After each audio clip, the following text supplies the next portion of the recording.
আসসালামু আলাইকুম।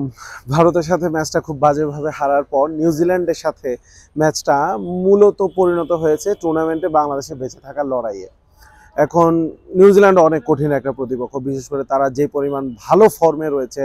ট্রাই নেশনটা জিতেছে সাউথ আফ্রিকা এবং পাকিস্তানের সাথে তারা চ্যাম্পিয়ন্স ট্রফিটা শুরু করেছে দুর্দান্ত একটা জয় দিয়ে। সেই তুলনায় বাংলাদেশ আফগানিস্তানের সাথে সিরিজ হেরে এসেছে, ওয়েস্ট ইন্ডিজের সাথে সিরিজ হেরে এসেছে এবং ইন্ডিয়ার সাথে খুব বাজেভাবে ম্যাচটা হেরেছে। তারপরেও বলতে হবে যে ওই যে একটা কথা আছে না বাংলায়, যে যতক্ষণ শ্বাস ততক্ষণ আশ। তো ওই আশাটা আর কি রেখে খেলতে হবে, ওই আশাটা নিয়েই খেলতে হবে। রাওয়ালপিন্ডিতে উইকেট সাধারণত কিন্তু ব্যাটিং ফ্রেন্ডলি হয়। এখন এই ব্যাটিং ফ্রেন্ডলি উইকেটে আমরা কিন্তু দেখেছি যে টম লেথন উইলিয়াম যে দুটো 100 করেছেন, তারপর গ্লেন ফিলিপস যেভাবে ফিনিশ করেছেন, তারা কিন্তু অনেক অনেক অনেক বিপজ্জনক হতে পারে। উইলিয়ামসন রয়েছে, যিনি সবসময় বাংলাদেশের জম হিসেবে আবির্ভূত হন। ওয়েদার ফোরকাস্ট কিন্তু বলছে একটু ক্লাউডি থাকতে পারে, সুতরাং টসটা গুরুত্বপূর্ণ হয়ে উঠতে পারে। তবে সব কিছুর চাইতে আমার কাছে মনে হয় যে একাদশ নির্বাচনটা এবার বাংলাদেশের জন্য খুব গুরুত্বপূর্ণ। ভারতের সাথে যে একাদশটা খেলেছিল সেই একাদশ থেকে আমি তো ডেফিনেটলি কিছু পরিবর্তন চাই।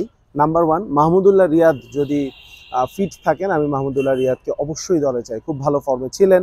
এখন প্রশ্ন হচ্ছে মাহমুদুল্লাহ রিয়াদ কার জায়গায় খেলবেন। মাহমুদুল্লাহ রিয়াদ আনফর্চুনেটলি আমি বলবো যে মুশফিকের জায়গায় তাকে খেলতে হবে। জাকের আলীকে আমি এমনিতেই দলে চাই। আমরা ভারতের সাথে একাদশটা পর্যালোচনায় সেদিন বলেছিলাম জাকের আলীকে কেন দলে চাই। তাওহিদ হৃদয়ের জায়গায় মাহমুদুল্লাহর কথা বলছিলাম সেই ভিডিওতে। তবে তাওহিদ হৃদয় যে দুর্দান্ত একটা 100 করেছেন, এরপর তাওহিদ হৃদয়কে বাদ দেওয়ার কোনো প্রশ্নই ওঠে না। এখন বাকি রইলেন মুশফিকুর রহিম। আনফর্চুনেটলি মুশফিকুর রহিম যেই শুধু এই সিরিজ না, গত বেশ কয়েকদিন ধরেই কিন্তু ওডিআই ক্রিকেটে তিনি খুব ভালো ফর্মে নেই। সুতরাং সেই জায়গায় তার অভিজ্ঞতা কাজে লাগাতে পারলে তো খুব ভালো হতো। কিন্তু আরও একটা ব্যাপার রয়েছে, যেটা আমি লাস্ট ভিডিওতে ইন্ডিয়ার সাথে ম্যাচের পরে ভিডিওতেও বলেছিলাম, যে মুশফিকুর রহিমকে খেলাচ্ছেন 6 নম্বরে 7 নম্বরে, তাহলে তার অভিজ্ঞতাটাও আসলে কাজে লাগছে না। সুতরাং আমার কাছে মনে হয় যে নাম্বার ওয়ান চেঞ্জ আমি যেটা চাইবো, মাহমুদুল্লাহ রিয়াদ যদি ফিট থাকেন, মুশফিকুর রহিমের জায়গায় মাহমুদুল্লাহ রিয়াদ থাকুক। দ্বিতীয় যে চেঞ্জটা আমি চাইবো সেটা হচ্ছে তানজিম সাকিবের জায়গায়। I have immense respect for Tanzim Sakib. আমার ওনাকে খুব পছন্দ, ওনার বোলিং পছন্দ। কিন্তু পাকিস্তানে যে ধরনের উইকেট, সে ধরনের উইকেট আসলে তানজিম সাকিবকে সাপোর্ট করবে না। তবু যদি তানজিম সাকিব খেলেন, তাহলে আমি চাইবো তানজিম সাকিবকে নতুন বল তুলে দেওয়া হোক, মুস্তাফিজুর রহমানকে পরে আনুক। আমার মতে নাহিদ রানাকে খেলানো উচিত তানজিম সাকিবের জায়গায়। তাহলে এটাই হচ্ছে আমার পছন্দের একাদশ। নিউজিল্যান্ডের সাথে যে একাদশটা খেলা উচিত বলে আমি মনে করি। আমি যদি একেবারে ব্যাটিং অর্ডার সহ বলতে থাকি, তানজিদ তামিম, সৌম্য সরকার, নাজমুল হোসেন শান্ত।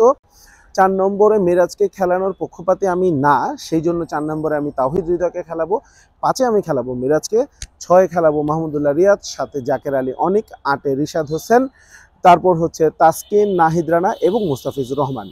এটা হচ্ছে আমার পছন্দের একাদশ। আপনার পছন্দের একাদশটা কি হতে পারে জানাতে পারেন কমেন্ট বক্সে। আর যদি চ্যানেলটা এখনো সাবস্ক্রাইব করে না থাকেন, করে ফেলুন। বসে আছেন কেন?